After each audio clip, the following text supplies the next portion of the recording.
I got it to work.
Glendora said it doesn't matter.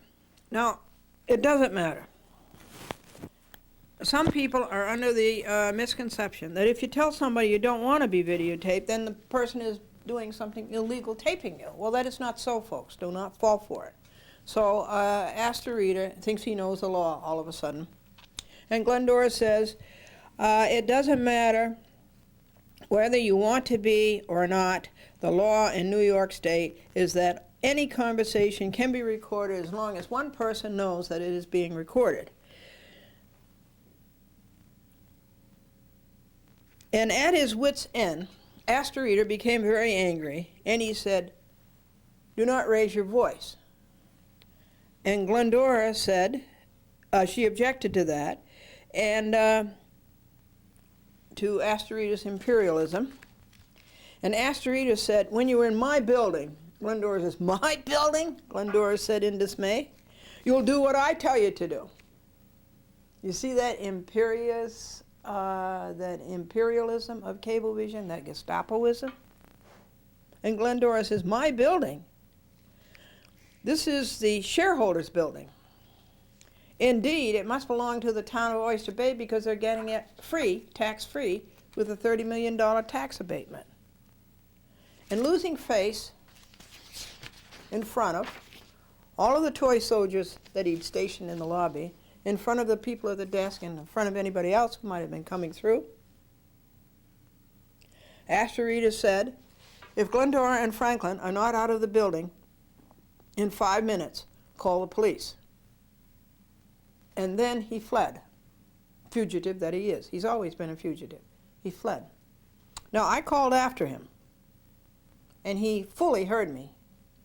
I said, "I want to know, is there a television set available where I can watch public access, Channel 71, and see my programs, A Chat with Glendora?"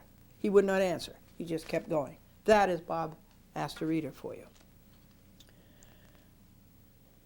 And then Glendora said to little toy wooden soldier, Paul Ryan, "Is there a TV set nearby where I can watch A Chat with Glendora?" And Ryan said, uncivilly and curtly, "No." Did you know, folks, that you can't watch cable TV at Cablevision? The Cablevision doesn't have cable TV. Before he left, and Astorita said he would call the police, Glendora said, "That's a good idea, and I'll ask the police to arrest you, and you, for violating a New York State statute." Mercilessly interrupted, Glendora went back to reporting to Franklin, the meeting so-called, erstwhile making notations. It was 10:30 a.m. circa. Paul Ryan, before the 5 minutes were up, said the only piece that he knows, something he has said as a broken record before, "Are you refusing to leave the building?" Glendora would not answer him and continued her report to Franklin. In less than 60 seconds, toy soldier Tony Lavalier called and asked, "Are you leaving?" Glendora transcended same with her continued report to Franklin. "By your inattentiveness, I assume you are not," said Lavalier, intoned in his wooden way. Finally, Glendora finished her report to Franklin and finished her note-taking. She got up, and Franklin got up to leave, and when we turned around, here is a Nassau County cruiser pulling in, and a diminutive cop coming in. Outside, the 3 wooden soldiers, 20 feet tall, stood at the gate. Peace on earth, goodwill to men. This is Dolan's idea of Christmas. 3 20-foot wooden soldiers. Glendora wanted to get to Woodbury, where maybe she could see Channel 71 and see her shows, also to see the Federal Communications Commission mandated public file. She bundled up Franklin, 81 years old, D-Day to VE Day veteran, who was applauded at the Cablevision annual meeting June 6, 2000, carried the copy machine to the post near a 20-foot wooden toy soldier, got Franklin out the door, carried out her file box, and put it on a post near another 20-foot wooden soldier. Franklin and Glendora did not speak to the cop, nor to Gestapo Ryan, nor they to her. Franklin stayed with the 3 toy wooden soldiers.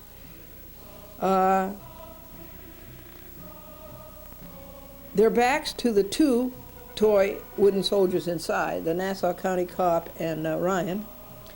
And Franklin guarded the copier in the file box, and Glendora walked 150 yards off the $30 million tax-free property to the car and brought it up to the front door. By now there were 2 cruisers. No wonder that Nassau County is bankrupt and barely escaped financial takeover by the state of New York. Look at the money they waste. Glendora helped Franklin into the car, loaded the copy machine into the trunk, the file box into the back seat, drove back to public property, parked, videotaped the 2 cruisers and the 3 20-foot wooden toy soldiers, walked the dog, and sped to Woodbury. Federal infraction. December the 5th, 2000, Tuesday, 1 p.m., Franklin went to Woodbury to see the public file. Kathleen said that Jeff Clark was at a meeting at Bethpage, and that there was no one there to show Franklin the public file. This is a federal infraction. The Federal Communications Commission mandated public file has to be available 9 a.m. to 5 p.m. business days. It does not depend on any one person's presence. Furthermore, Kathleen had said something about, then Jeff authorized me which files to show. Well, that's not the way the public file goes. The public file is there, and you look at the whole thing. Nobody authorizes you to see this part of it and that part of it. December 8th, 2000, Friday, Franklin pointed that out to Kathleen. Glendora pointed that out to Kathleen, and this was hard to do to somebody you like. We did not go to Woodbury in time to see the last Chat with Glendora at 11:30 a.m., but we were able to watch Channel 71 until 2:30 p.m. while we viewed the public file. We made extracts on our desktop Canon PC310. We looked at 25 folders, all equal employment opportunity, but only for the Long Island system and maybe Lynbrook. We were given salads and cookies, tea and cocoa. At 3 p.m., the dog was shivering in the 29 degrees weather, so we left and went to Time Warner Public Access in Queens and collected the 4 tapes of Chat with Glendora that had been cablecast the past month, and The Hidden Truth, and thence to Westchester, and the dog got warm.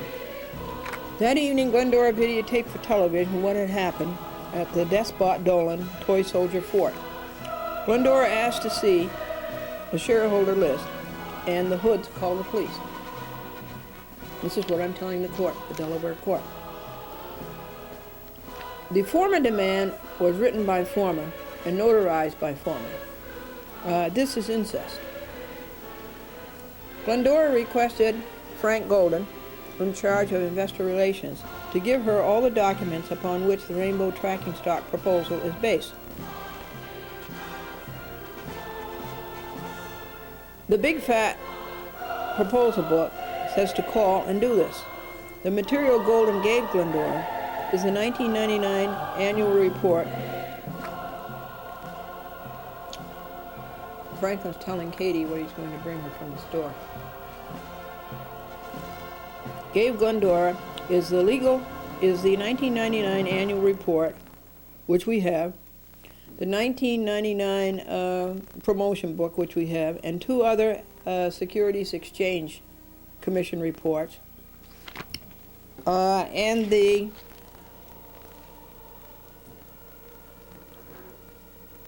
remainder was promotional pieces. Like a Cablevision press release, it is more propaganda and braggadocio than fact. The December 8th demand to see the shareholder list was number 71, and it was refused.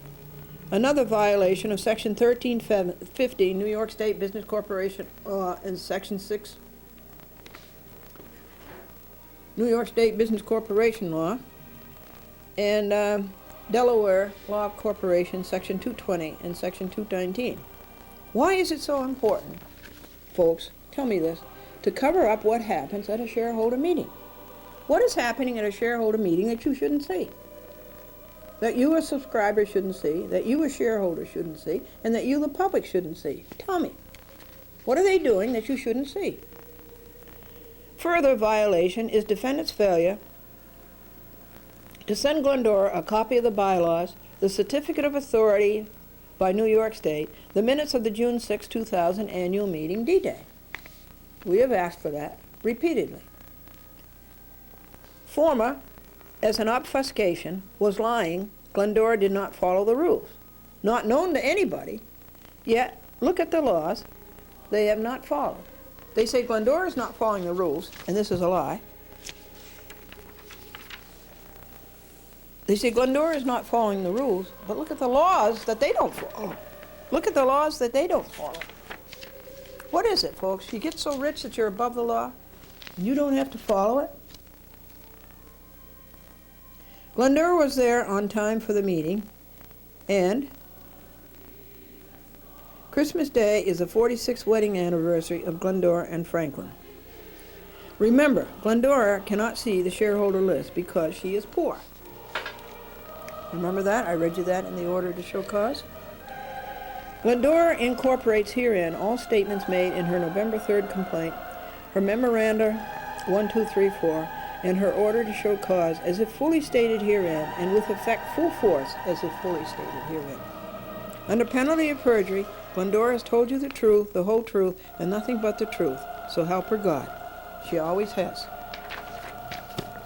Wherefore, plaintiff doubles her ad damnum, together with the cost of this paper, and all other relief sought in her papers, together with all further relief, just and proper. Dated White Plains, New York, December 10th, 2000, Anno Domini, yours in truth, Glendora. A chat with Glendora, Box 416, White Plains, New York, 914-949-9495. It costs $17.66 to print this paper, to post it, and the travel to the post office and serving it. And it took 9 hours. Now, this is Opus 496. The total hours spent on Dolan lawbreaking since 1993 is 3,235 and a half hours.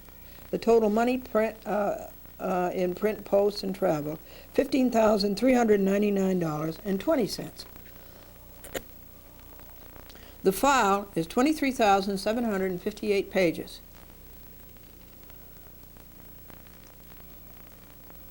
The number of lies that Glendora has caught the Dolan and the Dolan accomplices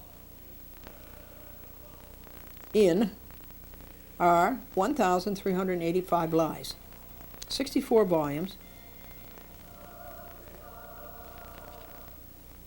577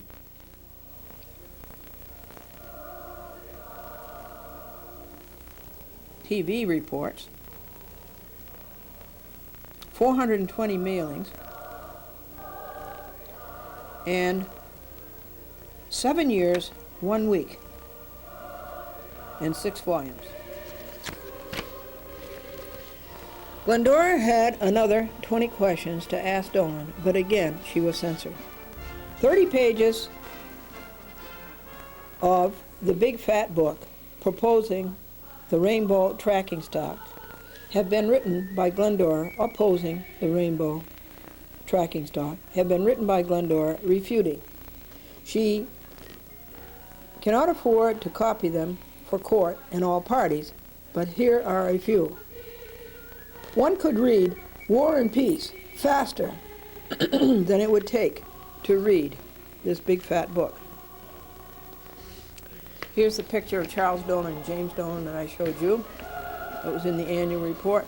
In court, Delaware court, please send the empty summonses and order the U.S. Marshals to serve.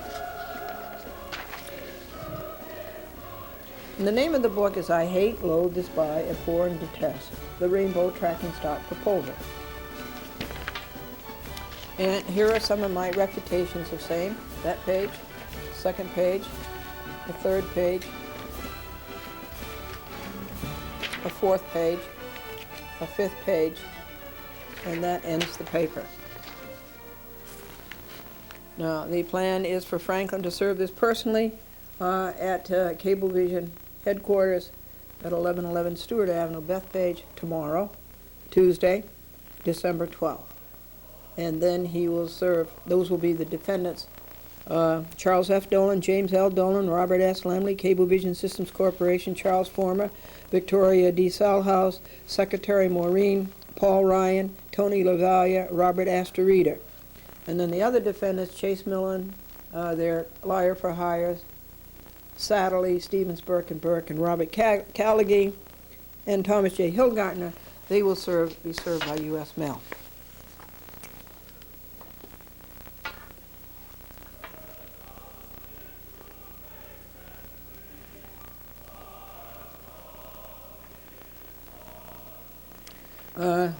These are the mammoth files, the most recent ones. This file was only started 2 weeks ago, and already look at the size of it. The Dolan law breaking. The Dolans think they're above the law. They think they own Long Island. They think they owe you. They own you. Documents not in support of the rainbow tracking stock. And this is volume 62. Pages 23,049 to 23,718. And this is what started this fight, the Cablevision shareholder. And the fight started when Glendora, as a shareholder, exercised her statutory right to see the shareholders list. Why shouldn't shareholders see the shareholders list? And the refusal to do so, and she has made the demand 71 times. And out of those 71 times, all but 5 or 6 of them, right, have been violated.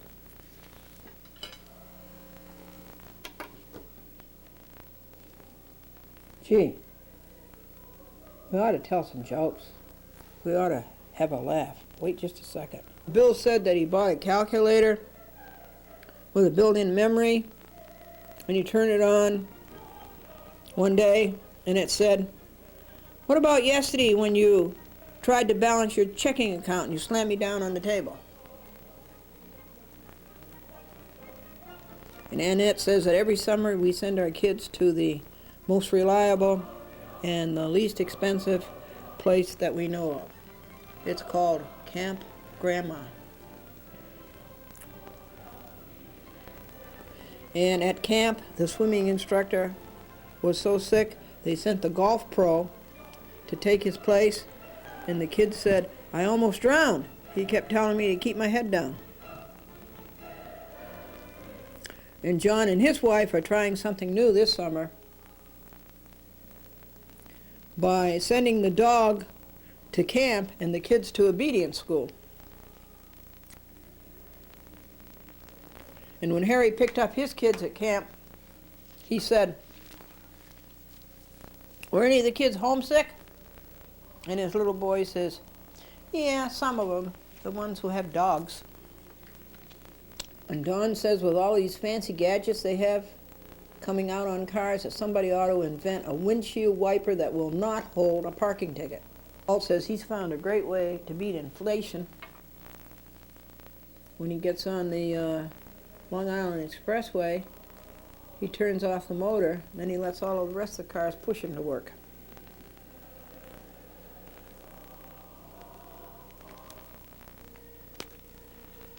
And one more. The policeman said, pull over.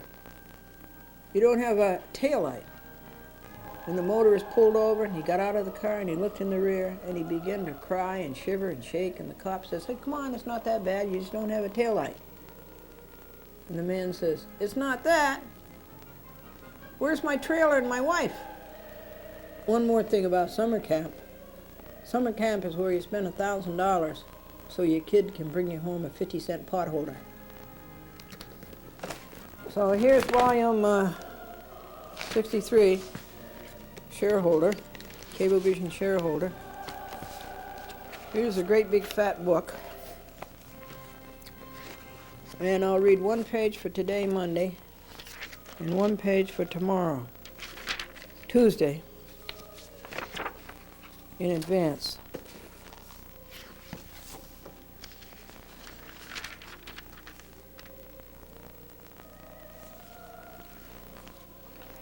And annotate it.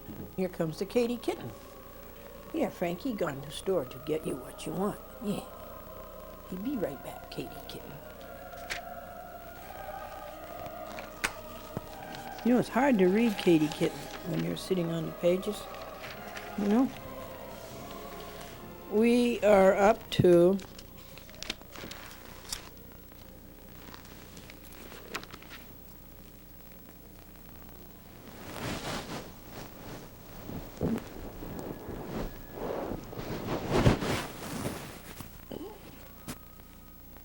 goes back to when she was a baby kitten, 8 weeks old, and I rescued her.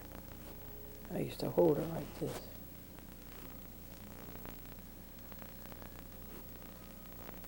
And she still goes back to it.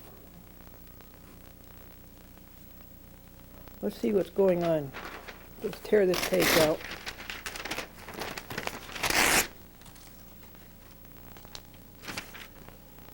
And this is page 9.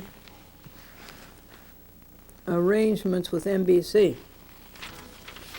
NBC Rainbow Holding Incorporated, a subsidiary of National Broadcasting Company, owns 26% of the common stock of Rainbow Media Holdings, and therefore, I remember when that happened. Tom Rogers was a vice president next to Robert Wright at NBC. Tom Rogers is a friend of mine, and he was telling me about this. Has a 26% interest in all of Rainbow Media Holdings businesses and interests, including the businesses and interests to be included in the Rainbow Media Group. We own the remaining 74% of Rainbow Media Holdings. What was the advantage of bringing NBC into it? And what was the advantage to NBC? In connection with the implementation of the tracking stock proposal and the distribution of the Rainbow Media Group tracking stock, NBC Rainbow Holding will exchange its 26% in Rainbow Media Holdings common stock over a period of up to 9 years for a 34% interest in Rainbow Media Group tracking stock. So they get a bigger piece of it. Why do they want it? Based on primary shares distributed in the initial tracking stock distribution. The percentage interest will increase because NBC currently has an indirect interest in all of Rainbow Media Holdings businesses and interests, whereas the Rainbow Media Group tracking stock it receives will only represent an indirect interest in certain of Rainbow Media Holdings businesses and interests. Why do it at all? Why do it at all? I'll tell you why in just a second. 2 words. NBC Rainbow Holdings exchange will occur on a deferred basis in the following steps. What do you want to say about this, folks? What do you want to say about this, Katy kitten? Okay, I'll tell you what this is all about. Why is he doing it? Why did Dolan sell stock in the first place? To get the public's money. But then Dolan sells the stock. Sells the stock, and the people give the money, but the people don't run the company. The Dolan family runs the company, and the Dolan family gets all the benefits, and shareholders get no dividends. So you want to know what it is? It's two motivations of Dolan for the past 2 decades. One is greed, the other is monopoly. That's what this is all about. Trying to find a way to sell more stock. Well, why doesn't he go ahead and do it instead of having all these phony meetings? November 10th a meeting and December 8th a phony meeting, waiting for a better offer.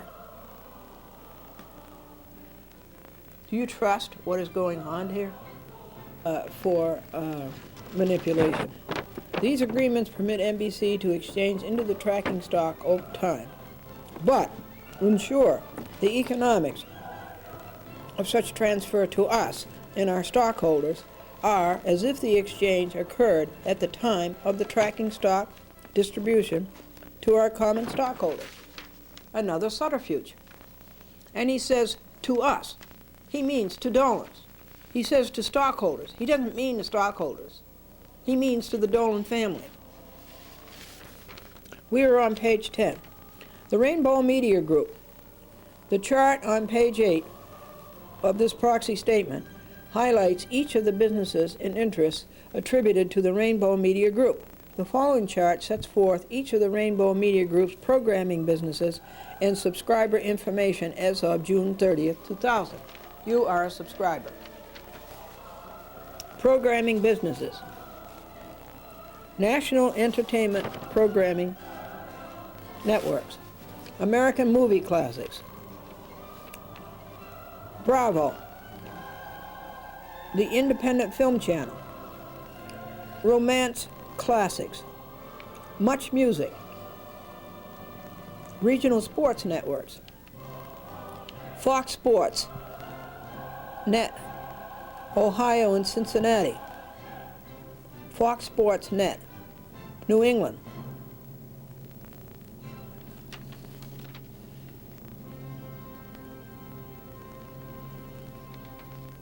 Featuring Boston Celtics and New England Revolution. Fox Sports Net, Chicago. Regional Sports Network in Chicago area featuring Chicago Cubs, Chicago White Sox, Chicago Bulls, Chicago Blackhawks, and Chicago Fire. Fox Sports Net, Bay Area. Northern California, featuring Oakland Athletics, San Francisco Giants, Golden State Warriors, Sacramento Kings, San Jose Sharks, and San Jose Earthquakes. Right now you are dealing with a Bethpage shark. Fox Sports Net Florida, regional sports network in Florida featuring Florida Marlins, Florida Panthers, and Tampa Bay Devil Rays. What do you think? Okay, that's the end of Cablevision. Put all this away. Pack it up to go tomorrow. And because of the Dolan law breaking, there's this many legal papers, about 12 of them, all stacked up behind. The omnibus lawsuit, the United States Supreme Court, taking Bruiser Ken there. The United States Supreme Court is very busy today with Gore and Bush.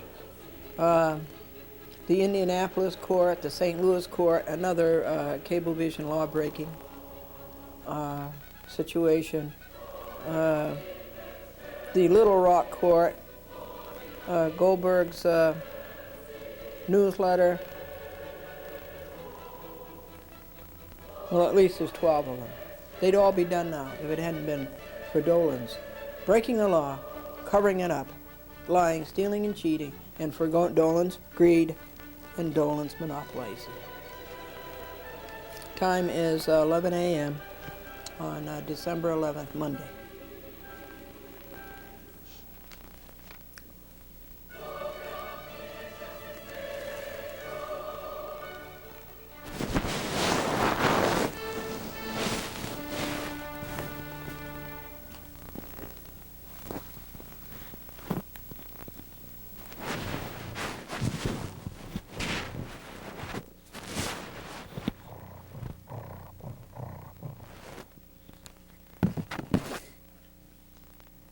Keep the courage flaming. Things happened yesterday after we got through Dolan's law breaking, which took all morning to refute and get it to the courts. This is the Supreme Court. And this is almost ready to print. I have an appointment tomorrow morning, Wednesday, right after chat with Glendora is done today, Tuesday editing, to get it printed. And great strides were made on this. This is the omnibus lawsuit. And great strides were made on it. Here's one page of the defendants. It's just page 4 of the defendants. We're going to add Charles L. Bryant there for violating your right to know what happens and my right to tell you.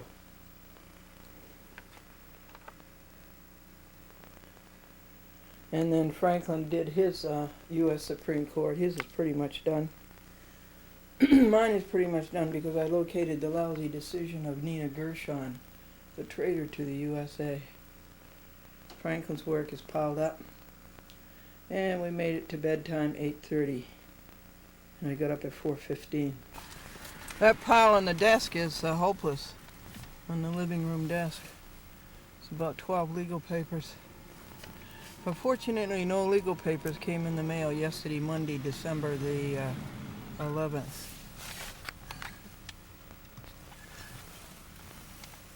This is a fantastic lunch. That's probably why we're late. It took so long to pack that. Bananas, walnuts, peanuts, fruit roll-ups, peanut butter sandwiches, all the fixings to make a vegetarian hamburger, rolls, mustard and relish, grillers.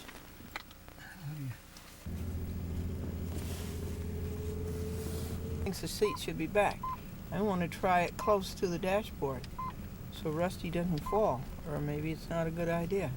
We got a beautiful Christmas card from Bob Goldberg and Barbara, and a beautiful Christmas card from Don DePaula, Alexandra, Emily, and the father, Joe.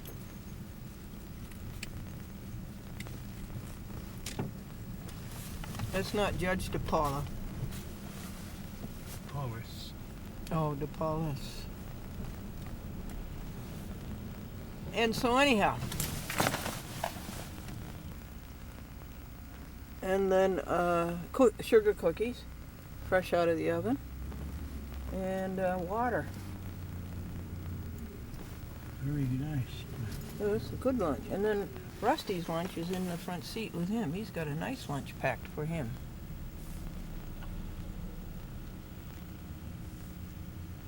This time Rusty's going with us. Last Tuesday he was out for a stroll and he didn't come back in time. This time Glennie held on to the leash and took him for a stroll. So the Supreme Court of the United States did not come up with a decision yesterday in favor of Gore or in favor of Bush. What a travesty. The Supreme Court should not be appointing the President of the United States. It should be the people. Get rid of the Electoral College.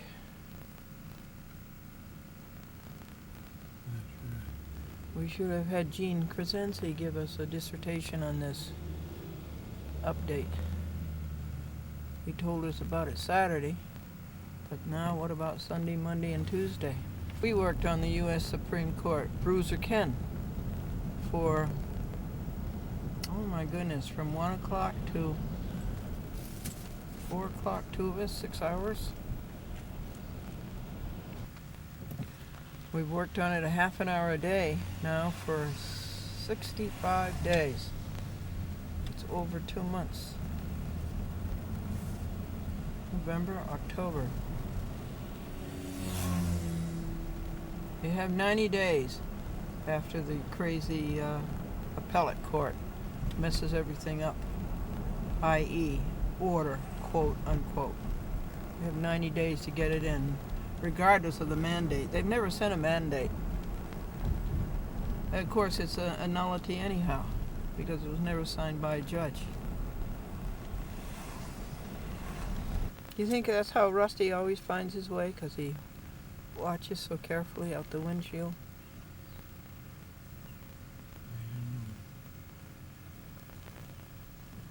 What time is it, Franklin? 7:27. We have an 8 o'clock appointment at Hempstead Lincoln Mercury.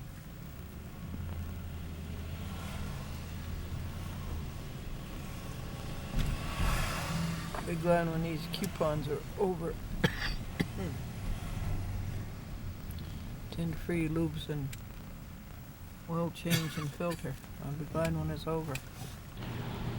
And on the way, I have to do the logs, the to-do lists, and the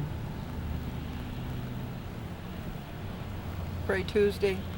We also received 4 tapes from LTV. Riverhead is terrible. They're way behind in returning the tapes. They have been sent to postage. They are not doing their job. And that's where Steve Laurie was, the greatest public access coordinator in the world.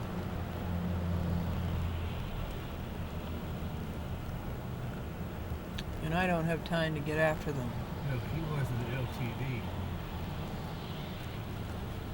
I squeezed in a minute to call Lori Galgano to come and pick up that box of tapes of hers. It's too much for us to wrap that big box, take it to the post office, and pay $6 to ship it. We've done that 4 or 5 times, and that's a lot of money.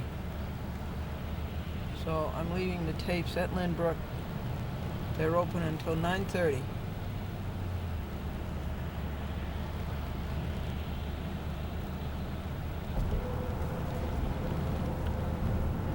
South on the Hutch. This is Pelham. Hempstead Lincoln Mercury. I don't see any town cars. Do I? I don't think these are town cars, do you? That's a Mercury. This is a Lincoln. No, it can't be. It must be a Continental. It's too tiny. Yeah, it's a Continental.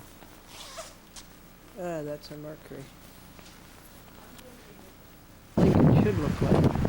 This is an 82. Isn't that a beauty? It has only 31,000 miles on it. The man said he wouldn't sell it for all the money. But I'd keep it for the Hello. Here. You want to buy a new Lincoln? Folks, I give up. I don't see any Lincoln Town cars I want. There's too many Continentals and too many Mercuries. So this is not a good shopping day to buy a Lincoln Town car. Is that so, Rusty? Is that so, Rusty? Is it so? Huh? To track. That's what you were saying. Right. It's fast-growing programming properties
ignored the law again.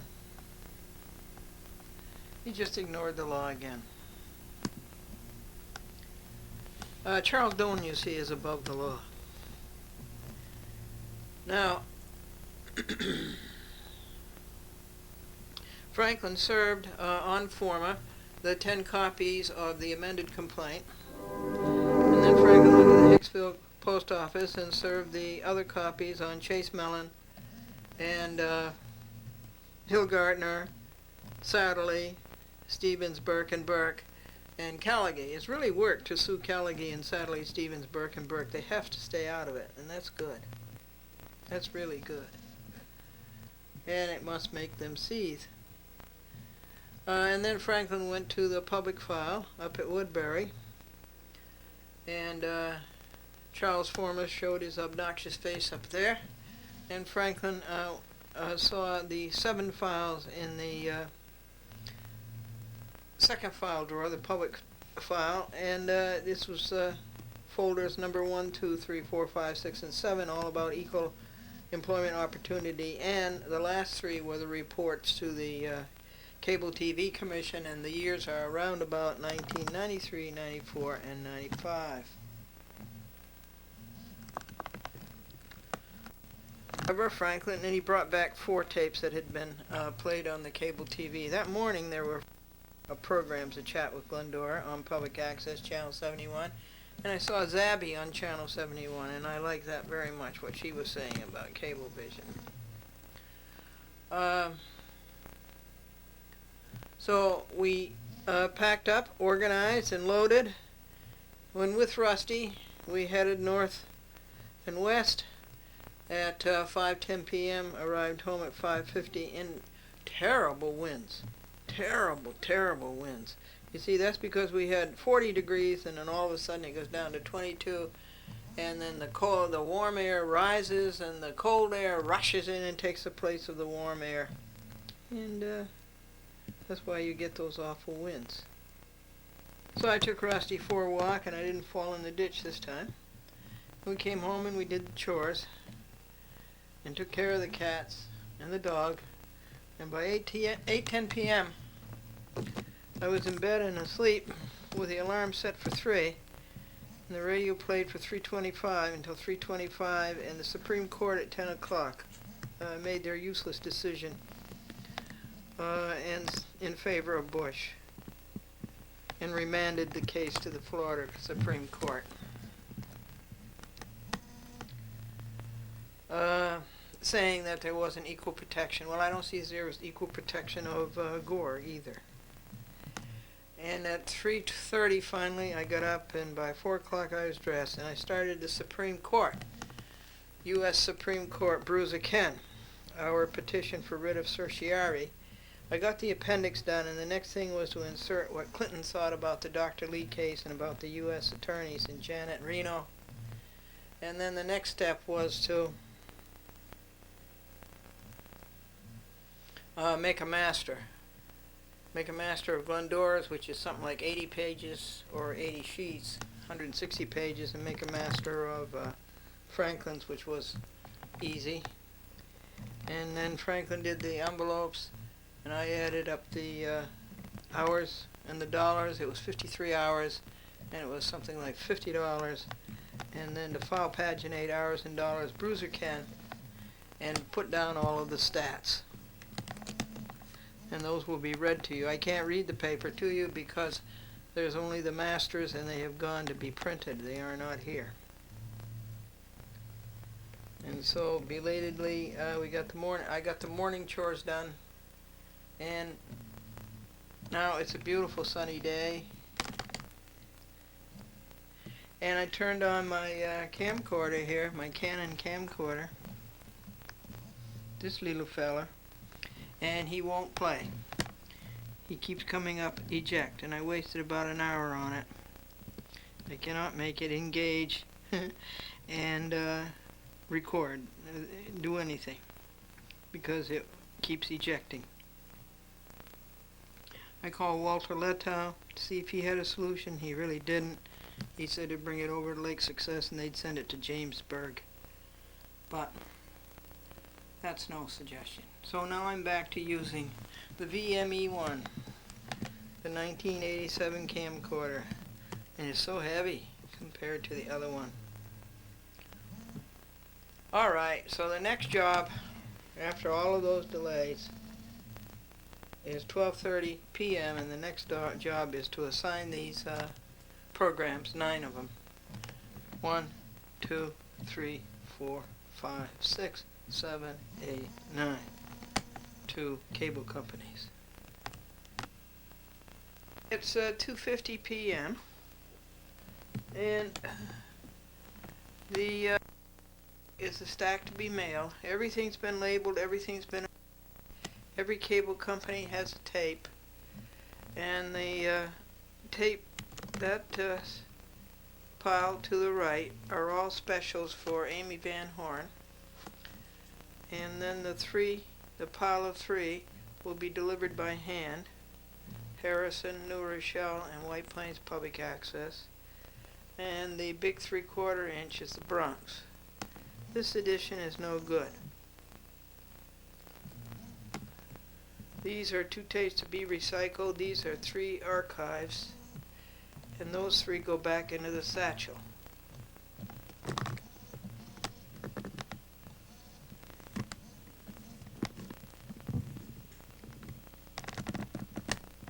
Old 1987 VME1 Canon camera.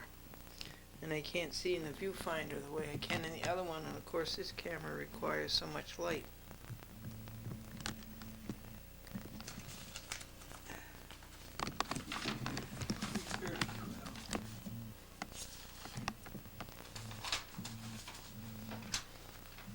U.S. Supreme Court, Bruiser Ken, 3:30 Wednesday afternoon, December 13th.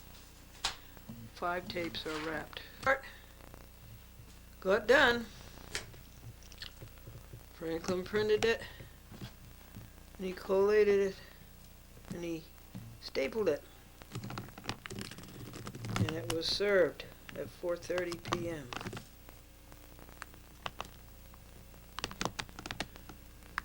And now it's 6:30 p.m. and all of the tapes have been wrapped, and now we'll make a second trip to the post office. It cost $53 to print it.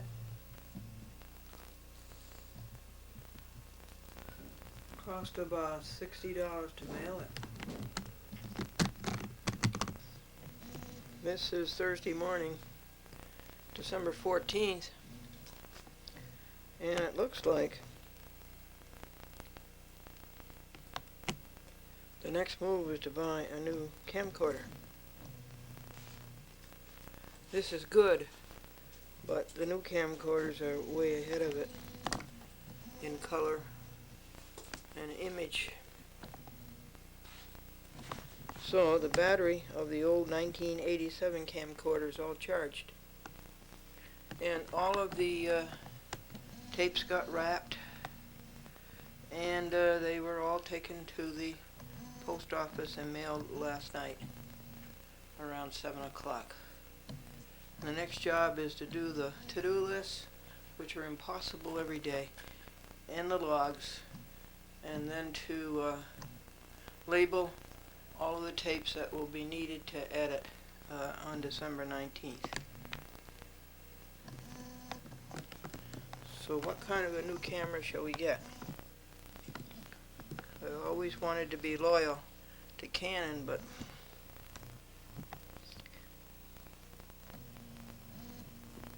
the story is Walter Letow said that it would take 2 weeks to fix this little Canon because it ejects, it won't engage and record.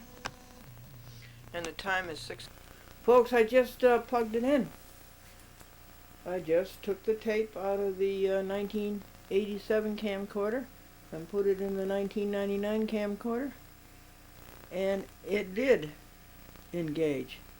And it went on to pause, and then it went on to record. Whoopee. That would be nice to save $300. The advantage of using the '87 camcorders that it has a character generator. Can you imagine that? The camcorder with a character generator built into it? Maybe it needs a tape that is not rewound so closely to the very end. Maybe it needs a startup. Needs some startup footage. What do you think, Rusty?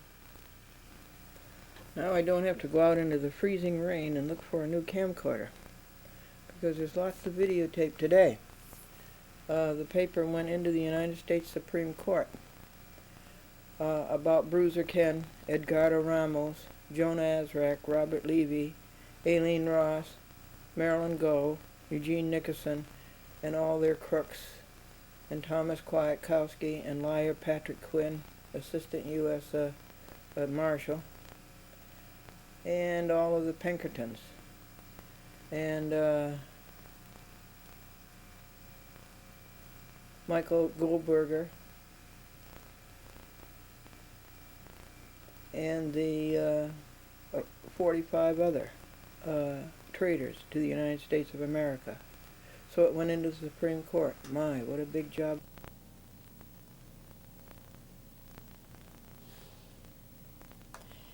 And Rusty opened the vestibule door and lunged at Penny.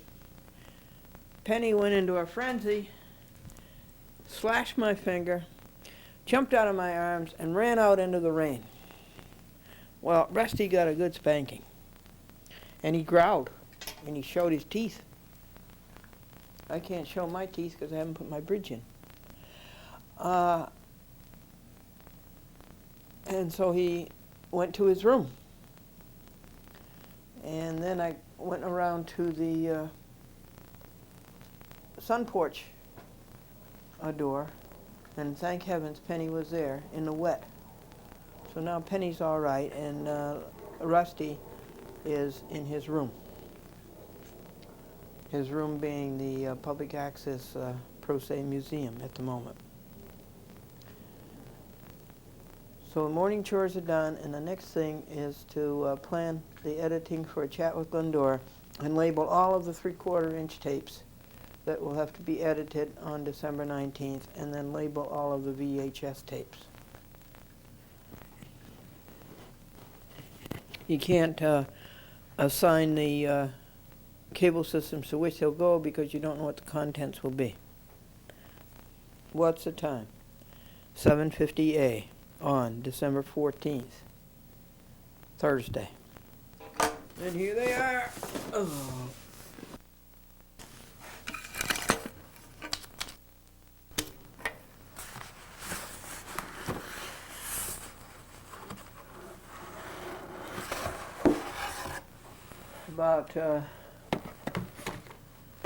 I do about 20 VHS, 5 3/4 inch.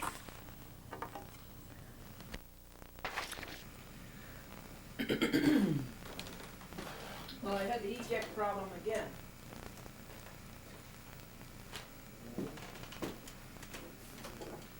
But it resolved. It took 15 minutes.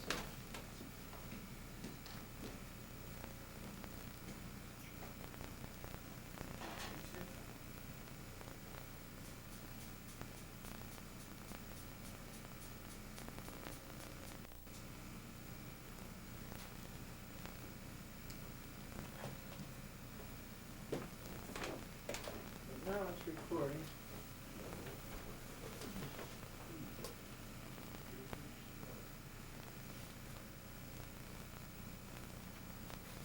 So it's nice to save $300 in 6 hours. And get on with the backlog here. Tuesday morning the temperature went up to almost 40. Made a lot of warm air.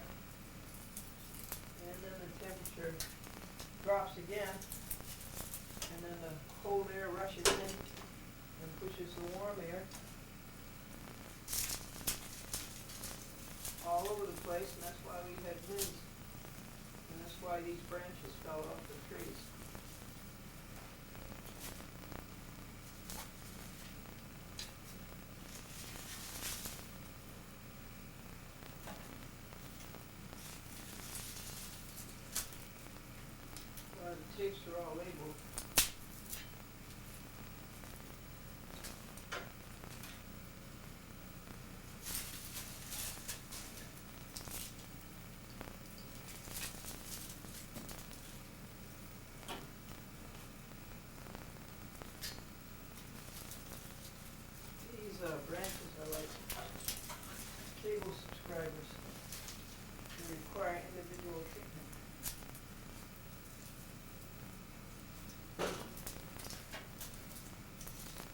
an awful thing the U.S. Supreme Court did. Equal protection. Karen at the post office told me yesterday she was appalled at their decision. And that she's lost credibility. Her credibility is shot. I told her mine was shot over 5 years ago with the Supreme Court.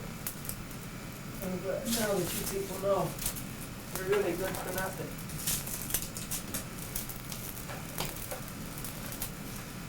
Just a taxpayer expense.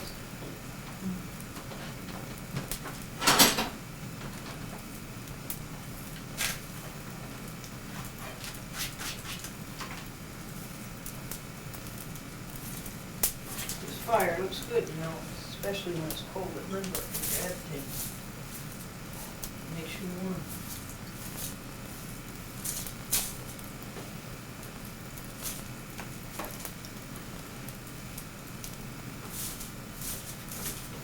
Wow, that's hot. So let me show you the tapes that got edited. I mean, that got labeled.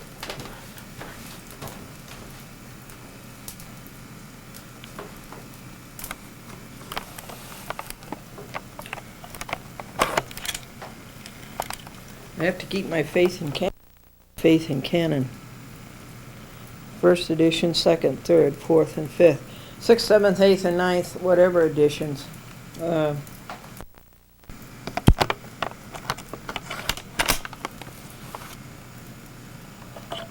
Will have to be labeled at the editing site. So here it is. Supreme Court of the United States of America. Glendora petitioner versus the anti-USA respondents. Motion for leave to proceed in form of papyrus.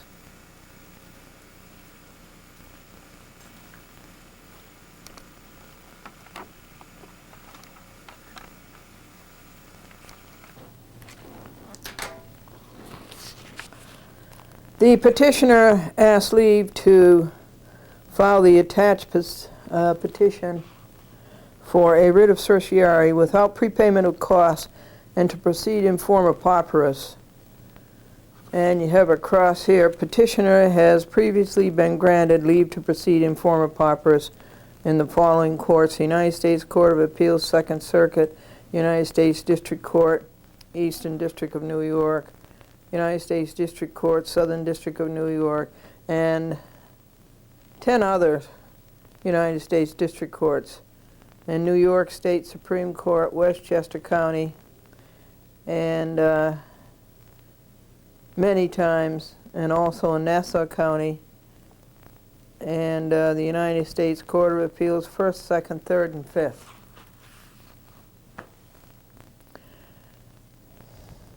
Petitioner's affidavit or declaration in support of this motion is attached here in Glendora, Chatliff, Glendora, Box 416, White Plains, New York.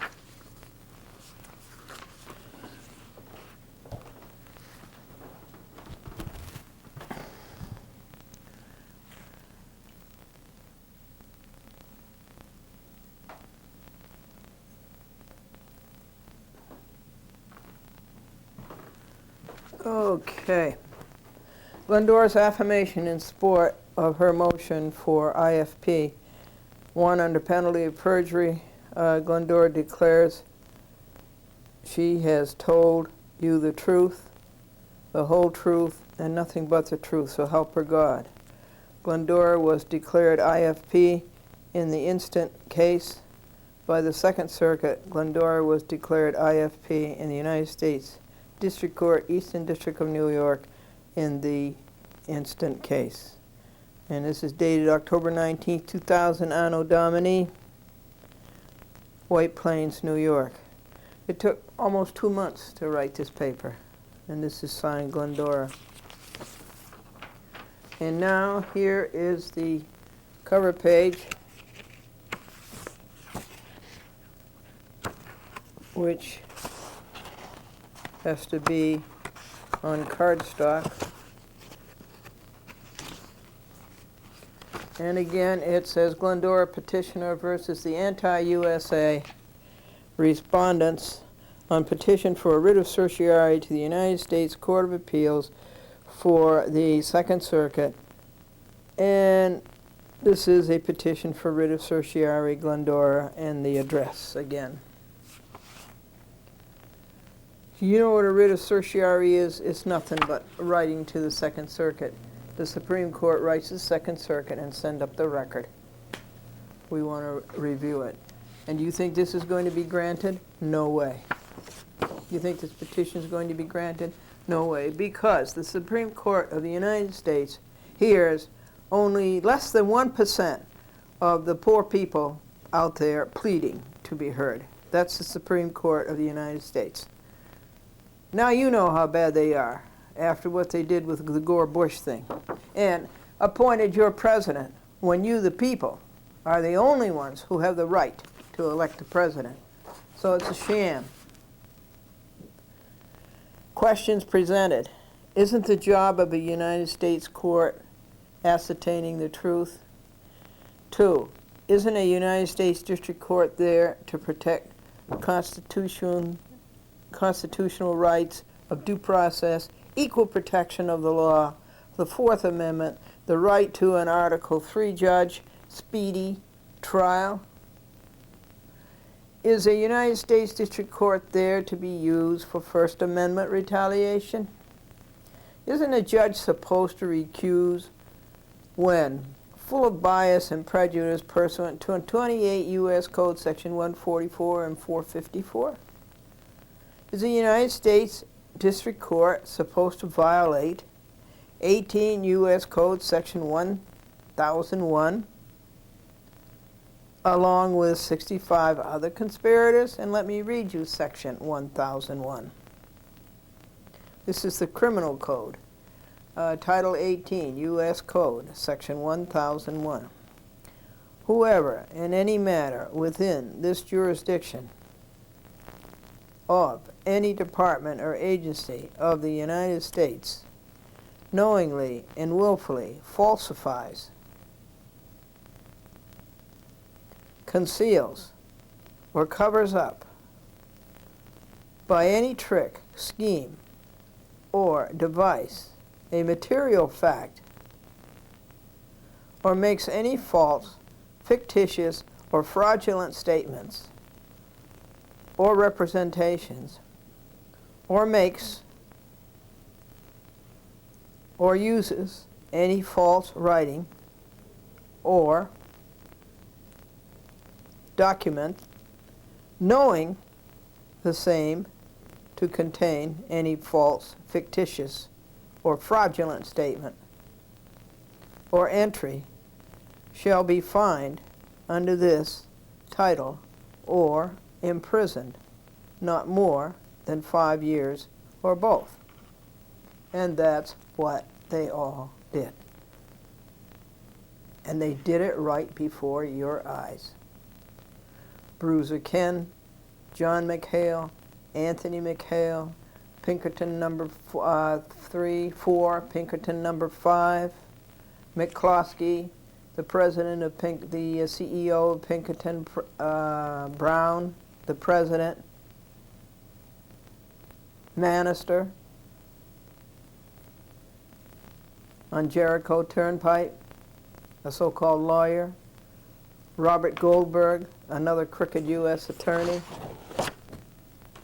Edgardo Ramos, a crooked U.S. attorney, Joan M. Azraq, a crooked United States magistrate, Robert Levy, another one,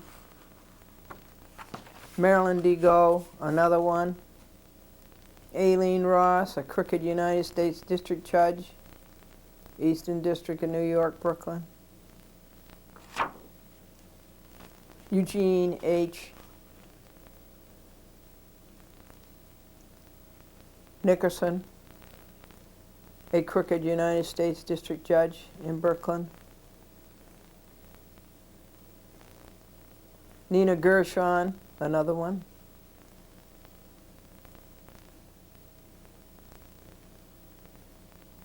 all of the clerks who work for them, the pro se clerk,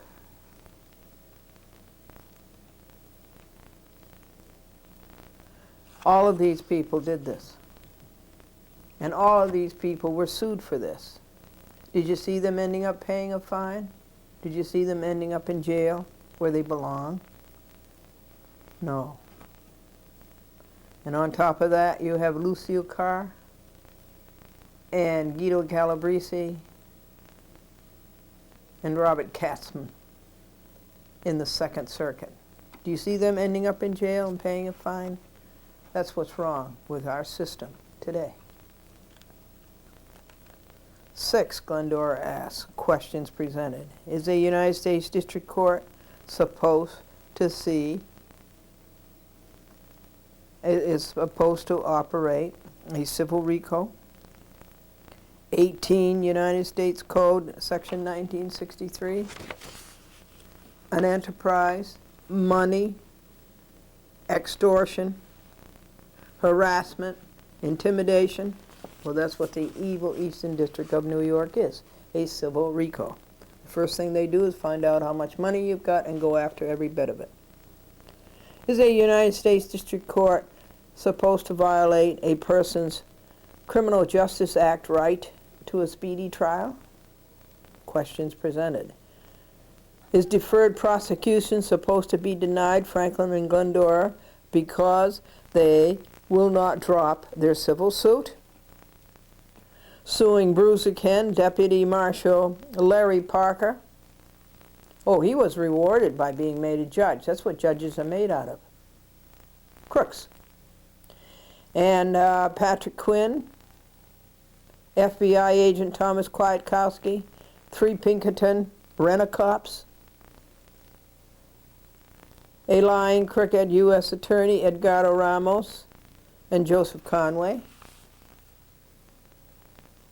Should an assistant U.S. Attorney, Ramos and Conway, abuse power and authority and public trust with an arrest where a summons would have brought us to court? Not that we did anything wrong, but if they wanted to lie and falsely arrest us and falsely summon us to court, then we would have gone. We did not have to be arrested and chained and handcuffed and ambushed. Is the FBI right to ambush Franklin and Glendora? Are they right to say, come to Uniondale and we will help you with getting Mildworm arrested? And then, when we come with alacrity, the FBI slams the door and says, you are under arrest. Is Magistrate Joan M. Azraq right to defray, or rather to delay all decisions on motions to dismiss, motions to transfer, motions for discovery, until the morning of selecting jurors and before we saw her decisions that night?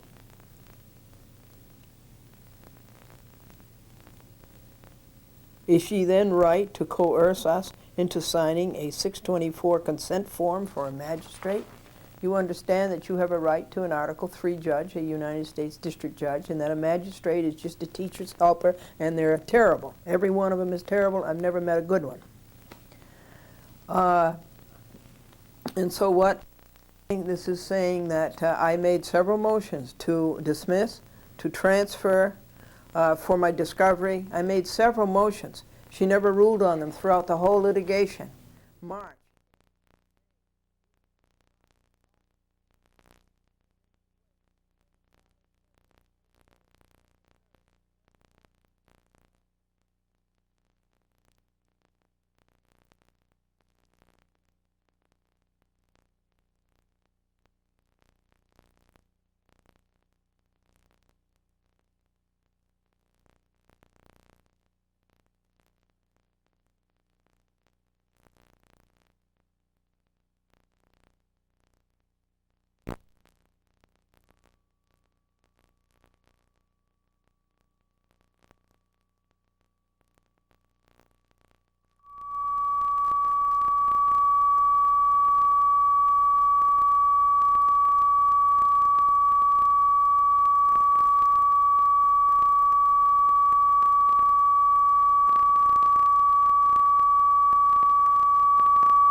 And so what is this saying? This is saying that I made several motions to dismiss, to transfer, for my discovery. I made several motions. She never ruled on them throughout the whole litigation. March, April, May, June, July, August. And then she waits until the trial is scheduled, first day, September 3rd, Monday morning, Tuesday morning. She waits and doesn't mail out the decisions so that they won't get to me until that night when I come home and read them and find out what a sleaze she is, so that I can say, no, I don't want you to do my trial. I want a United States District Judge to do my trial, an Article III judge. She waits until that night, and we don't see the decisions until that night, and that morning, that very morning, she makes us sign the consent form. How's that? This is what is happening in courts. You've seen it with the United States Supreme Court, Bush and Gore. The higher the courts get, the worse and the cheaters and more cheaters they are, except John Paul Stevens. Questions presented.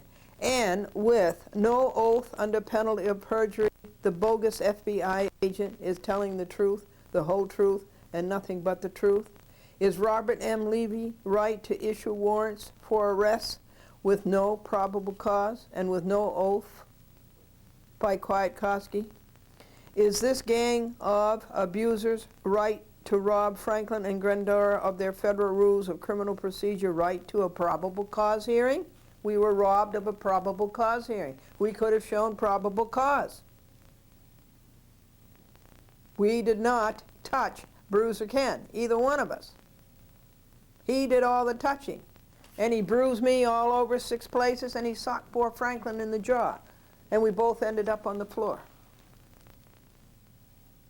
And then Bruiser Ken, coward that he is, and crook that he is, and former New York City cop that he is, what's he do? He lies and says we attacked him. How did we attack him? He says that Glendora touched his arm. That was the assault. That was a forceful assault. He says Glendora touched his arm.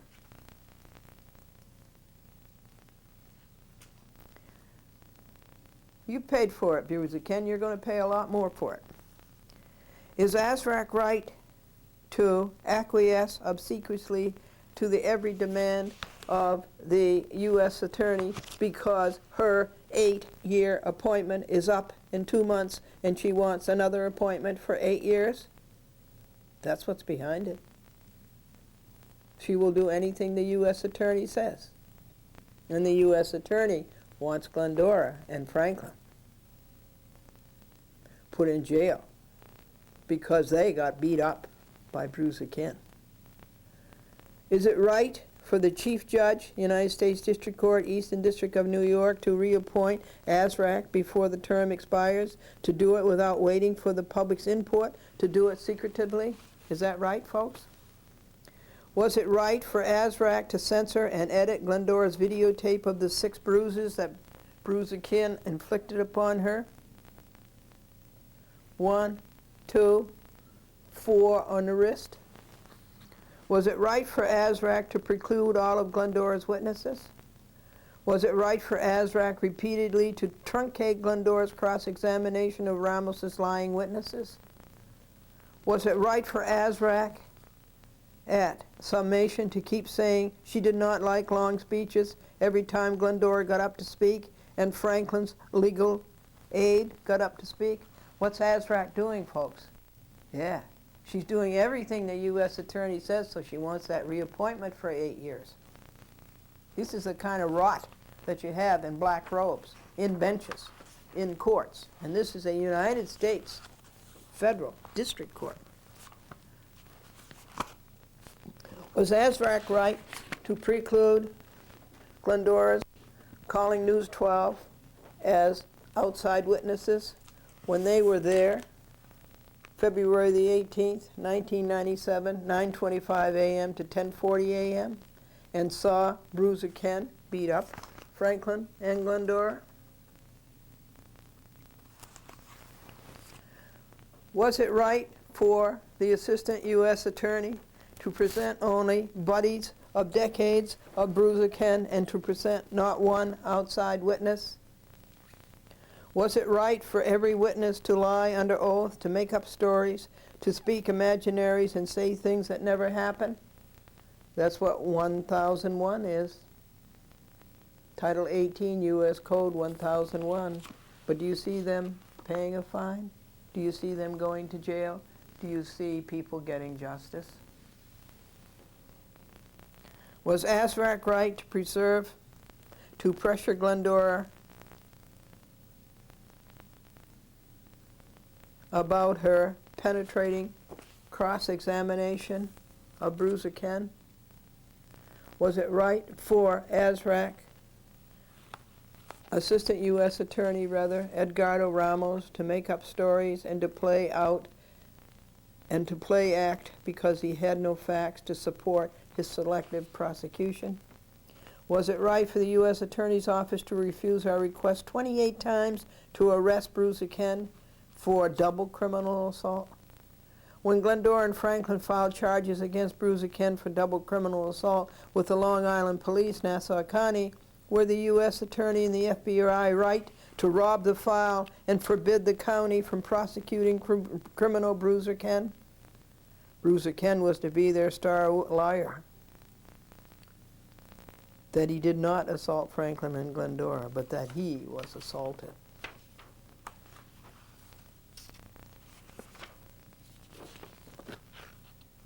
Was it right that cheat Edgardo Ramos, Assistant U.S. Attorney, Garden City, 825 Eastgate Boulevard, tried to discredit the audio tape of Bruiser Ken huffing and puffing after he inflicted 6 bruises on Glendora, socked Franklin in the jaw, and sprawled both of them on the floor? We have that audio tape.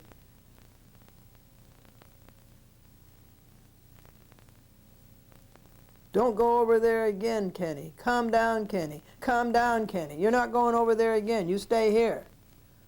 Was it right that cheat Edgardo Ramos tried to discredit said tape that is a recording of the other Pinkertons saying, "Calm down, Kenny. Calm down. Don't go over there anymore, Kenny." Actually, they said, "Don't go over there no more." That would be their English. Was it right for Ramos to keep the audio tape from the jurors? Was it right of Ramos to distort the court process by presenting only insiders and buddies who lied under oath without physical evidence? Ramos had no photographs. Ramos had no audio tapes. Ramos had no videotapes. Ramos had no medical reports. Was it right to wait from February the 15th to March the 6th to arrest Franklin and Glendora? Why did they do that, folks? They didn't arrest us February 18th at their so-called assault. They didn't arrest then. If there was an assault, they should have arrested then, right? No, they arrested March 6th after Glendora filed the lawsuit suing Bruiser Ken and the other Pinkertons and Patrick Quinn, the lying deputy United States Marshal at Uniondale, and Larry Parker, another, who was made a judge, and Pinkerton CEO and Pinkerton president. Was it right when Azraq, Levy, Kenneth H. Mildworm, the McHales, Quinn, Parker, Kwiatkowski et al. Were all friends and buddies for years, to refuse to transfer the case to a fair forum? Was that right? It should have been transferred out of there. They're all buddies, one another. The Pinkertons' job is to protect the judges. So now what are the judges going to do? Protect the Pinkertons. Was it fair to not transfer, quote, in the interest of judges, unquote, 28 U.S., in the interest of justice? Yeah, it was in the interest of judges. Was it fair to not transfer in the interest of justice, quote, unquote, 28 U.S. Code, section 1404? Was it right to deny Franklin and Glendora, quote, deferred prosecution, unquote, on the sole basis, quote, no deferred prosecution until you drop your civil suit, unquote. Quote, no deferred prosecution until you drop your civil suit, unquote. Their very words. That was bigger, and the fella began with B. His name began with B. Brennan. When Glendora told Azraq, frankly, she was being duped by the assistant U.S. attorney to scream at Glendora that she was not being duped. Is that right? Franklin, why are you wasting the day? Well, get up and do it faster.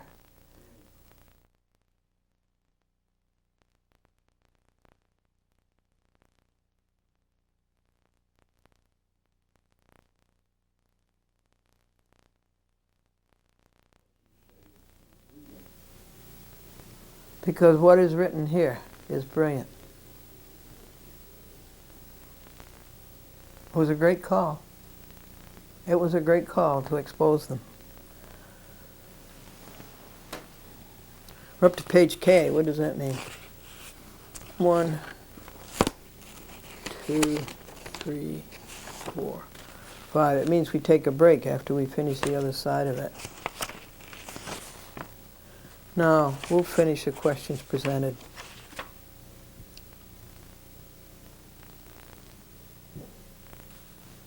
When Glendora told Azraq frankly, yes, that she was being duped, she screamed at Glendora she was not being duped.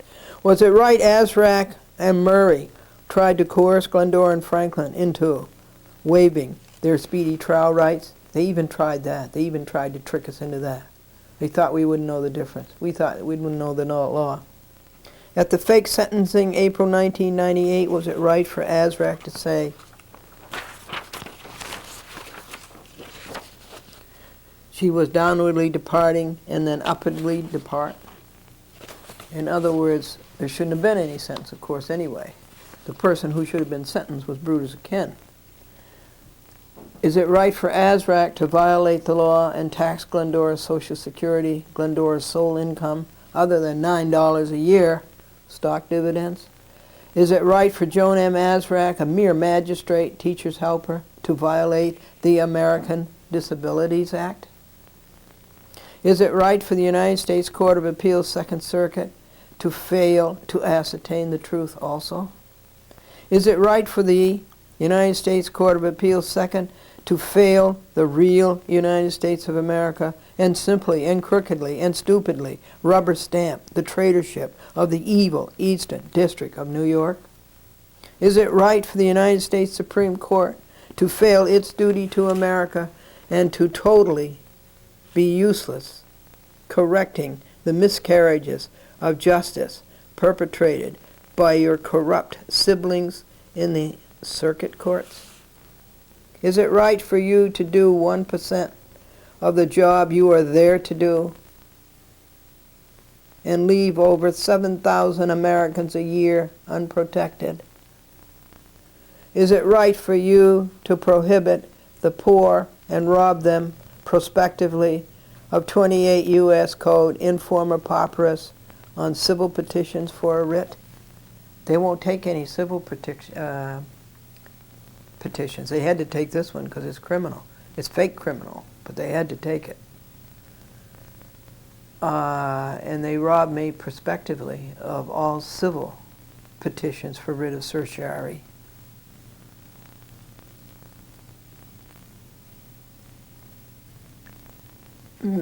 Requiring that I pay $300 to file a writ that they won't even look at. File a petition, that is, that they won't even look at.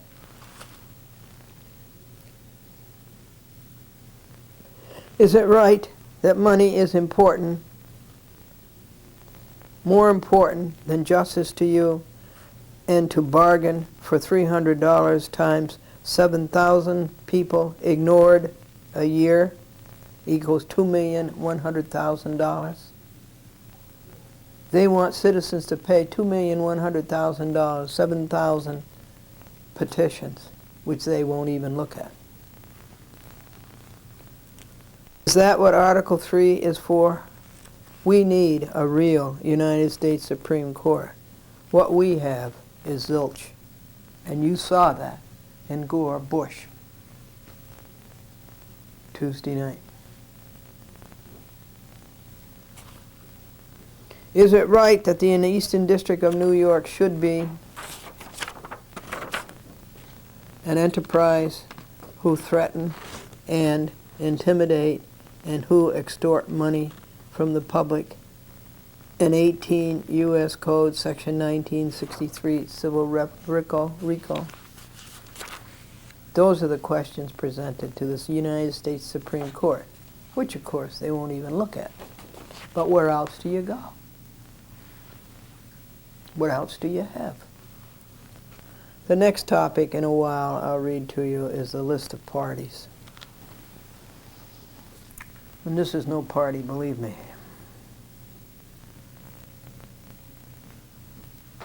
I found a solution that we don't have to go to Staten Island. Very good. We will give the 3/4 inch tapes to Pat Brady because she has to have 3/4 inch, and that would save her considerable money because she must have 10 of our 3/4 inch, right? So she'll be fixed up for life.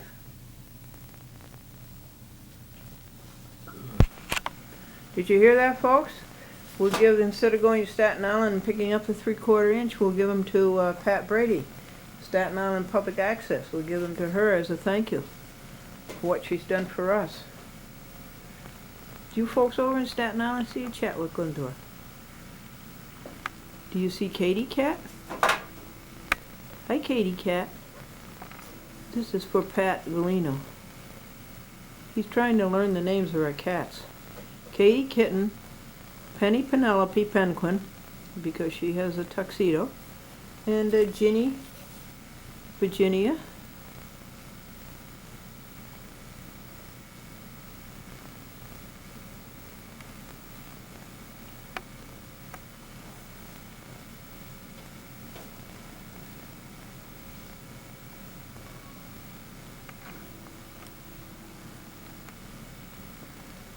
Franklin is now rotating the tapes, getting the tapes ready to label next Wednesday, the job we just got through now.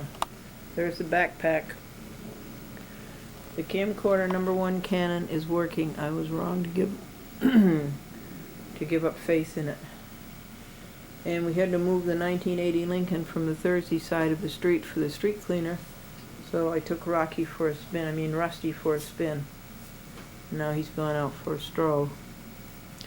So keep working, Glendora. Keep the courage going. Eventually you'll finish a chat with Glendora and go on to the first legal paper today, Omnibus.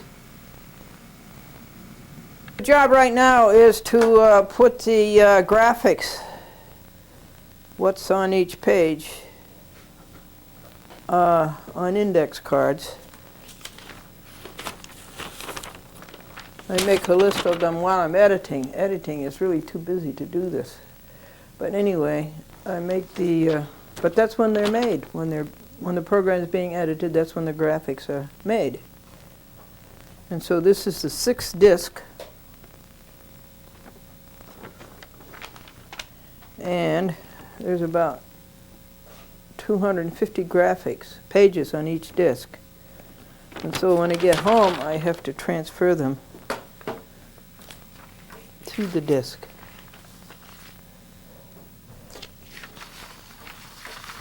So that they are legible. And you may not even consider that legible. But you can read better than I can. So there are, as I say, 6 discs. And these are all of the other discs. 1, 2, 3, 4, 5. And then, while the editing goes on, I keep the contents, what's on the tape, the contents of the tape. The contents used to be on index cards, but gone to this format because it's easier when you're editing to write it down than it is to write it on a card.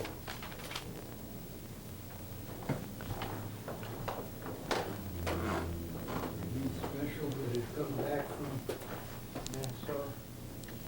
Nassau? What's it say on them? Are these specials that come back from Nassau? What does it say on them?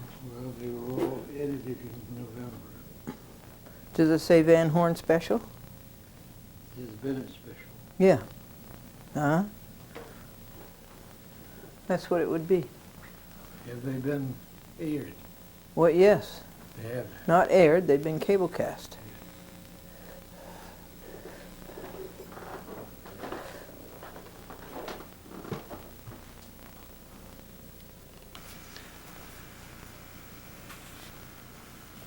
Franklin is still filling up the Wednesday box for next Wednesday. The tapes to label and edit Wednesday the 26th, day after Christmas. Katie, I think, is waiting for something to eat.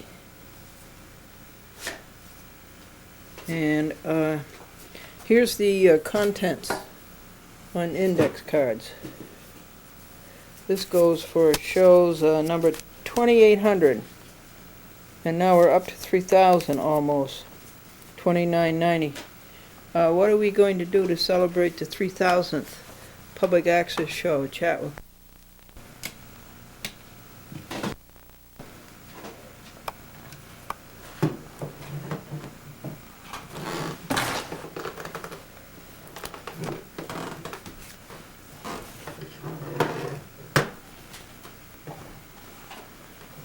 And there's the graphics. There must be 500 pages of TV graphics for a chat with Glendora. And that's what precludes editing at White Plains, for instance. The character generator at White Plains doesn't store graphics. It's not on a disk.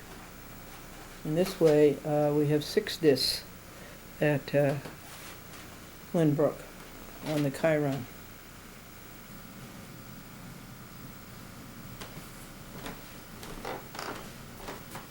Let us read you some more of Glendora's petition for writ of certiorari to the United States Supreme Court. And this was submitted yesterday, December the 13th. Today is December the 14th. Let me ask you first, how are we going to celebrate our 3000th public access to Chat with Glendora? When will it happen? It will happen Tuesday. Do we celebrate it the day that we videotape it, which would be either today, no, it wouldn't be quite today, but it might be next Monday, this coming Monday. Do we celebrate it the day we edit it on Tuesday? Do we celebrate it the day it's cablecast? Well, it doesn't matter, I guess. Do we celebrate it on Franklin and Glendora's wedding anniversary, which is Christmas Day, 46th wedding anniversary? And how are we going to celebrate it? Next, a list of parties. All parties appear in the caption of the case on the cover page. And the caption on the case on the cover page is here. I showed it to you before. Glendora petitioner versus the anti-USA. That's Edgardo Ramos and the gang of 65 crooks. And Glendora says, well, Glendora is the petitioner, and the anti-USA is the respondent, and consists of 66 parties who are 66 conspirators, civil recall.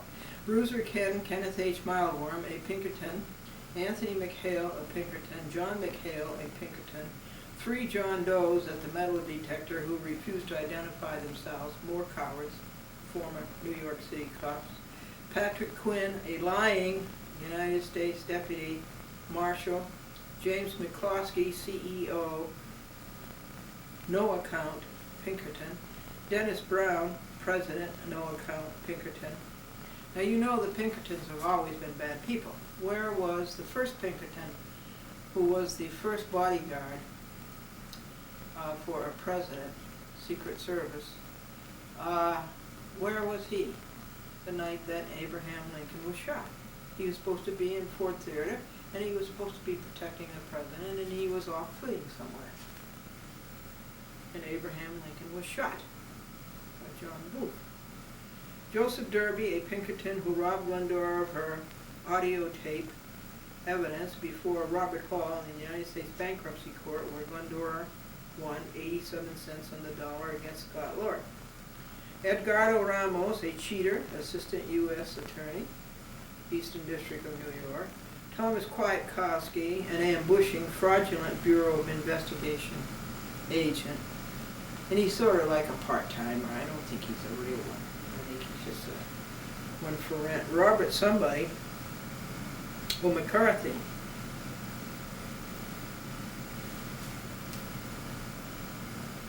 Another who falsely arrested Franklin, and McCarthy, another. What was his name? Peter Grouper, another, and Jill Turner, another. Another what? Cheating, FBI, anti-American.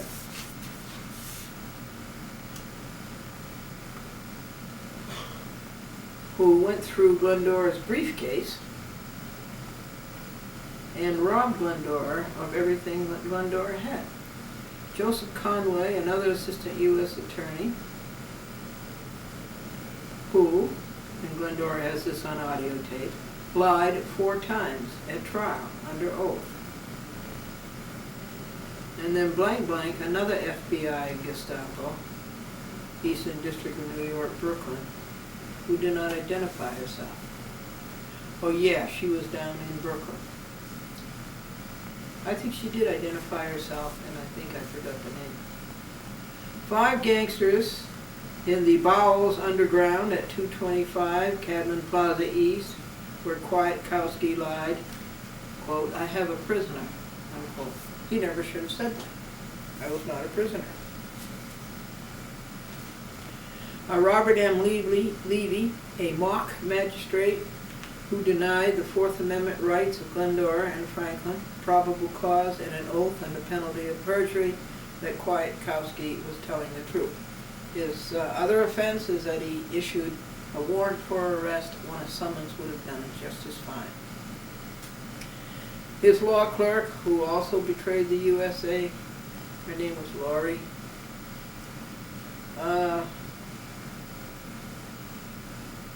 10 Pinkertons at the entrance of the EDNY who illegally took Glendora's audio tape recorder from her. What threat is an audio tape recorder to a judge? What gives a judge a right to take away your audio tape recorder, or your videotape recorder, or your cell phone?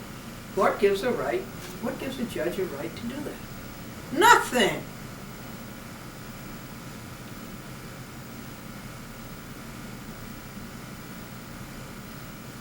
It's a stealing of rights. You have a right to know what a judge is doing in a courtroom. Why don't they want you to know? You got it. Because they lie, steal, and cheat under the flag of the United States. And they can be impeached. They really could be impeached for treason. What is the judge doing wrong to hide from the public? Now here's another party. Joan M. Azrak, a mock magistrate and former assistant U.S. attorney who failed to ascertain the truth, who did not want to ascertain the truth, who robbed Franklin and Glendora of multitudinous rights, including the right to an Article III judge, speedy trial, who let FBI agent Kwiatkowski sit at the prosecutor's table against the protests of Franklin's legal aid and of Glendora. Kwiatkowski glared at the jurors, intimidating them that they would be the next First Amendment retaliation victim, who obsequiously, this is Azrak, bowed to every Edgardo Ramos's every demand to assure that Azrak would be reappointed in 3 months for another 8 years. That cold is gone. There's just little signs of it here and there. It takes about 2 weeks. At 10 days, the hacking had really stopped, except for 3-4 times a day. Used to be every 5 minutes.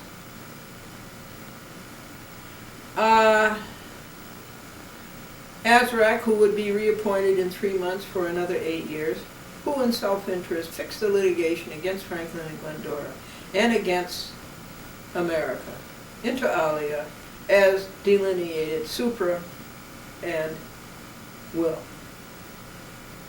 Brenda Mahoney, her law clerk, co-conspirator. Teresa Something, a magistrate court assistant who went along with the fix. Louise Something, an Italian name, Azraq's secretary, who colluded with the fix and told all of Glendora's witnesses over the phone and behind Glendora's back not to appear. Cecilia Volk, pro se attorney in the Eastern District of New York, clerk office, who took the wrong side and inhibited the innocents and the victims, Franklin and Glendora.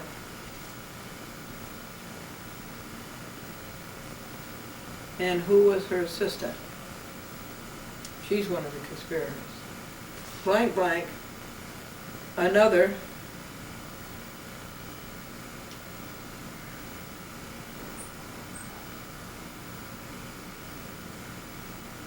Philip Bigger, that's her name, I can't think of it at the moment. Anita Elise. Philip Bigger in pretrial services.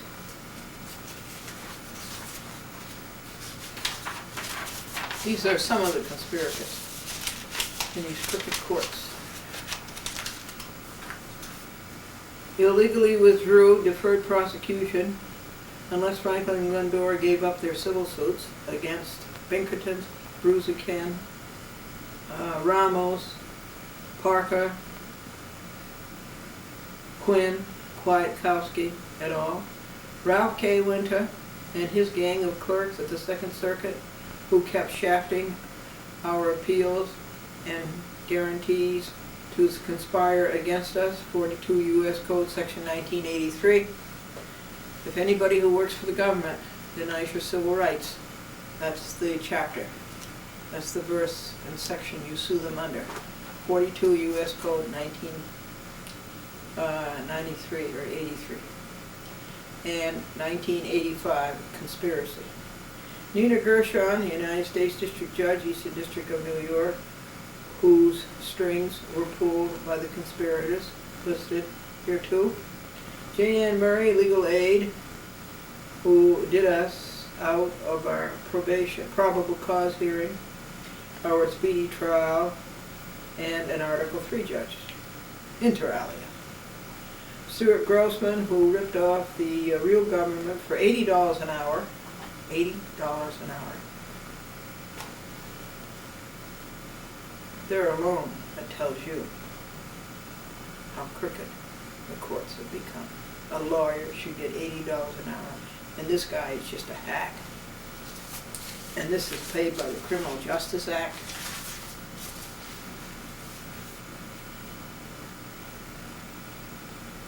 Stuart Grossman, who did nothing, who kept begging Glendora to give him the CJA, the Criminal Justice Act appointment when she did not want a legal advisor, who hangs around the courtroom to pick up business and get appointed by magistrates, who did not show for 4 court appearances, who laughed artificially at Ramos's senseless remarks, who copped out on the appeals, Gershon, and the Second Circuit. Mr. Tam and Mr. Choi, who colluded with arch conspirator, phony conviction getter Ramos to manufacture jail time and files that were all a hoax, that were ignored by Azraq and sealed by her. Tam and Choi caused Glendora and Franklin extreme stress and hard work getting birth certificates, marriage license,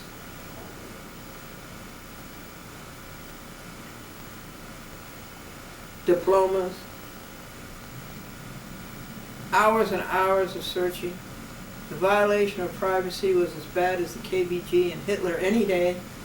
Franklin was so drained by the Inquisition, he fainted that afternoon on an escalator and was injured in 18 places, bleeding pitifully.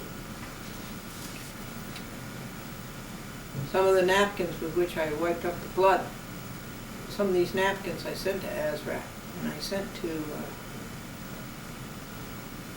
somebody else. This was Franklin's blood. And they got into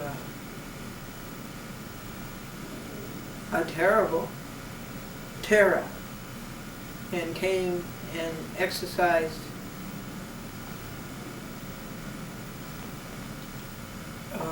restraint on my free speech and said, don't ever send anything in the mail again. Why not? Chief Judge Sifton, who railroaded through Azrak's reappointment with no public notice, depriving the public their right to object and making the reamendment or the reappointment ahead of the date designated, he reappointed Azrak before people had their say and before she was due to be bumped or renewed. Tam sneakily ingratiated Glendora's trust and then double-crossed her. Hey, Rusty. Frankie step on your toe, huh, Rusty? Put your head right up here, Rusty. Yeah, put your little heady right up here. Oh. There. Now keep you heady there. Poor Rusty.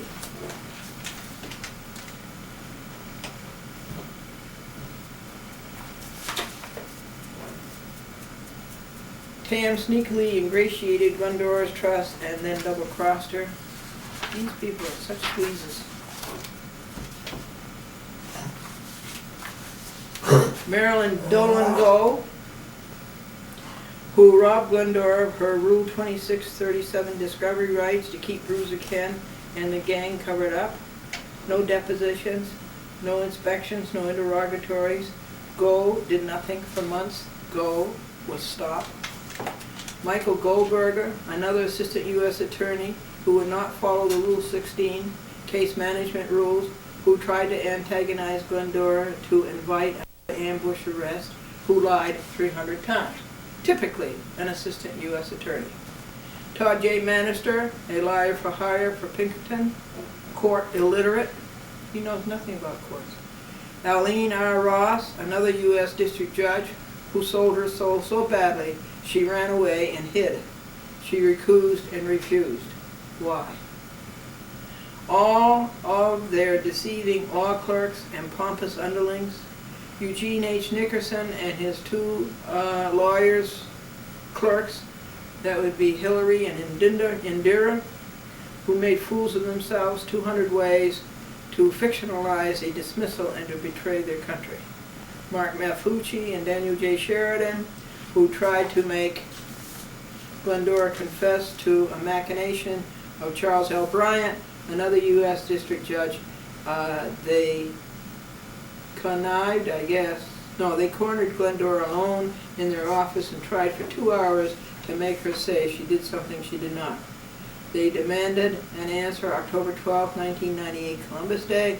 Glendora left. Her answer over the weekend was to sue them in the United States District Court, District of Columbia, for 30 violations of constitutional and statutory rights.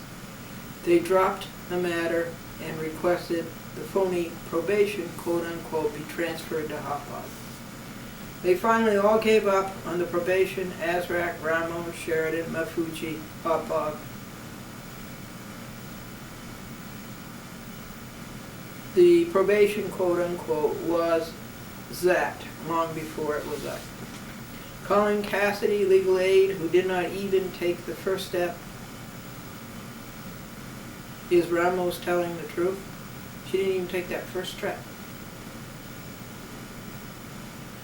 She never attacked the obvious. The hoods were lying. 18 U.S. Code, Section 1001, that I read you. She presented two noble defenses based on the Ramos 4100 lies. Just last week, October the 23rd, 2000, she copped out and went to Embers.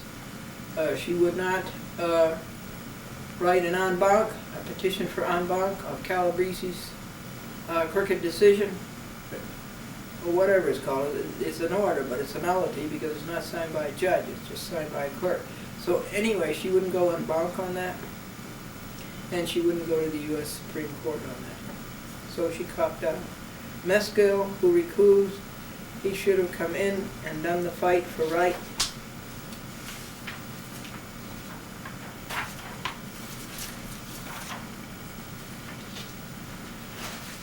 This is a list of parties.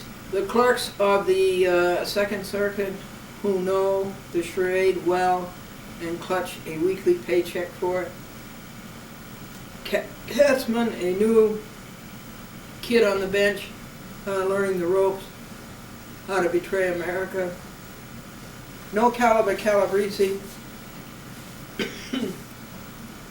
who deceived us at oral argument, and then something in the hoax, caved in to the hoax, and rubber stamped the civil RICO and became the 66th conspirator. Now, here comes you, United States Supreme Court, judges, quote unquote, and clerks. They will be the next conspirators.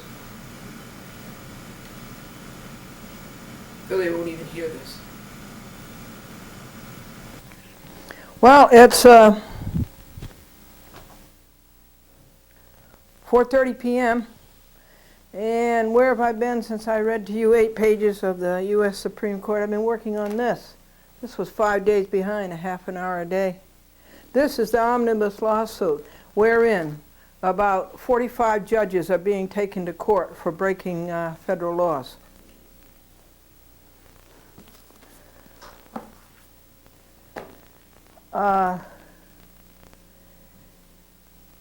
This has been worked on since November 1st, and this is December 14th. That's a month and a half. And this is something that my mother Nettie taught me, that if you got a big job to do, you compart it. You divide it into small steps, and you do a step a day. That's the way she used to do her spring house cleaning. Me, I don't do spring house cleaning. Hello, Katie Cat. And so, same with reading you this great big paper to the United States Supreme Court. This is about Bruiser Ken and all of the people who lied and stole and cheated and misrepresented and made up stories, who all should be fined and in jail now, and who are not, who are out there in the courts denying you your rights and your justice. Okay, it says here the United States Supreme Court says for you to write the table of authority cited. And Glendora doesn't cite cases because cases are not law, and cases are just more bad decisions by bad judges. Right, Katie? But Glendora goes after the statutes and the rules. And here's the laws that they broke. These 66 conspirators. Bruiser Ken all the way to Calabresi. 28 U.S. Code Section 1404, transfer has to be in the interest of justice. 28 U.S. Code Section 372, conduct of these judges is prejudicial to the effective administration of the business of the courts. Which business is what, folks? Justice. 28 U.S. Code Section 144 and 454, refuse to recuse. And deferred prosecution. And under statutes and rules and authorities, Glendora cites God. 18 U.S. Code Section 1001, which I read you. 42 U.S. Code Section 1983, violation of your civil rights under color of state. 42 U.S. Code Section 1985, conspiracy. Remember these laws. 28 U.S. Code Section 624, a magistrate. Consent. The court has to have your consent before a magistrate can handle anything. These are all laws that they broke. Federal Rules of Civil Procedure, or Criminal Procedure rather, 6, probable cause hearing. 18 U.S. Code, Section 1964, civil RICO. They're there to extort money from you. Federal Rules of Criminal Procedure, discovery, analogous to Federal Rules of Civil Procedure, Rules 24 to 36. 14th Amendment, equal protection of the law. And then the U.S. Supreme Court on their form says other, so Glendora just keeps going on. The United States Constitution, Article 3. The Fourth Amendment, the Bill of Rights, probable cause and sworn statement as to the truth under penalty of perjury. The First Amendment, retaliation. We exercise our First Amendment, petitioning our government for redress of wrong. First Amendment. And their answer was to retaliate and arrest us and make up a story and say that we did something we didn't do. All the time they do this. Fifth Amendment, due process. Boy, were we ever denied due process. And then the form from the United States Supreme Court says table of contents. Well, the opinions below, way below. 1, jurisdiction, page 2, constitutional statutory provisions involved, page 3, statement of the case, page 3, reasons for granting the writ, page 40, and conclusion, page 40, and the index to the appendices. Appendix A, Order of U.S. Court of Appeals for the Second Circuit. Appendix B, Order of U.S. District Court, Eastern District, New York. Appendix C, Order of the U.S. Magistrate, EDNY. You remember the Second Circuit would not grant me permission to file an appendix with my petition for an en banc hearing. So that was an appendectomy. Now, in the Supreme Court of the United States, petition for writ of certiorari, petitioner respectfully prays, oh, I should have crossed out the respectfully. I have no respect for them whatsoever. Prays that a writ of certiorari issue to review the judgment below and the opinions below for cases from federal courts is unpublished, is reported at, has been designated for publication but is not yet reported, is unpublished. And Glendora says, no, they did not publish this opinion on Franklin or on Glendora because they are ashamed of what they did to America. And then it says the opinion of the United States District Court appeal appears at Appendix B or C, I should have put in, and is reported at, no, it's not reported, has been designated for publication, no it hasn't, is unpublished. And Glendora says she does not know. The United States District Court never said. Glendora has no access to their books. You look it up on Pacer. We bought you computers for that.